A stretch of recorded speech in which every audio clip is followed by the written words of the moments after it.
Evil Crimes Committed by Women in Louisiana, Part 2. Antoinette Renee Frank was born in Opelousas, Louisiana, on April 30, 1971. Her biggest goal in life was to be a police officer. When the 21-year-old applied for the New Orleans Police Department in early 1993, she faked a pleasant persona and said she had never been fired from a job before. The man who examined her saw through her fake niceness and found out she had been fired from a past job. He considered her to be a person of low integrity and felt she was shallow and superficial. He said she should not be hired. Unfortunately, the department was desperate to recruit new officers. They believed having more African Americans on the force would ease racial tension in the community, so they hired her on February 7, 1993. She went straight to the academy and graduated on February 28th at the top of her class. But when she got into the field, she was a terrible cop. She was shy and didn't make decisions fast enough. 6 months after starting her career, her superiors considered sending her back to the academy for more training.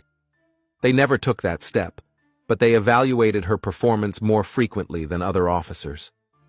On November 25, 1994, Frank made contact with known drug dealer 18-year-old Rogers Lacaze after he was shot.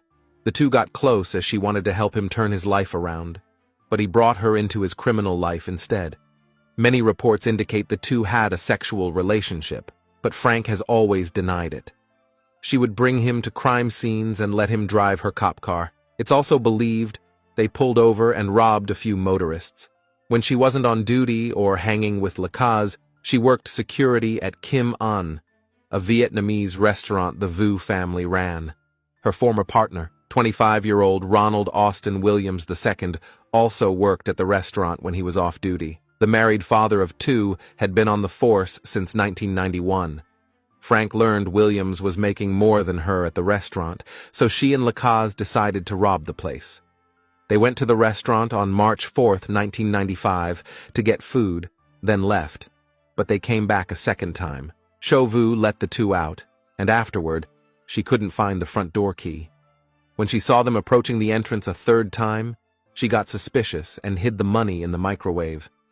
Frank opened the door with the stolen key and immediately started pushing Chow, Quoc Vu, and another worker toward the kitchen. Williams was confused and began to follow to see what was going on. That's when Lacaze shot him in the neck. He followed up with shots to Williams's head and back. Chow, Quoc, and the other workers hid in the cooler while Lacaze and Frank were distracted. Unfortunately, their other brother and sister,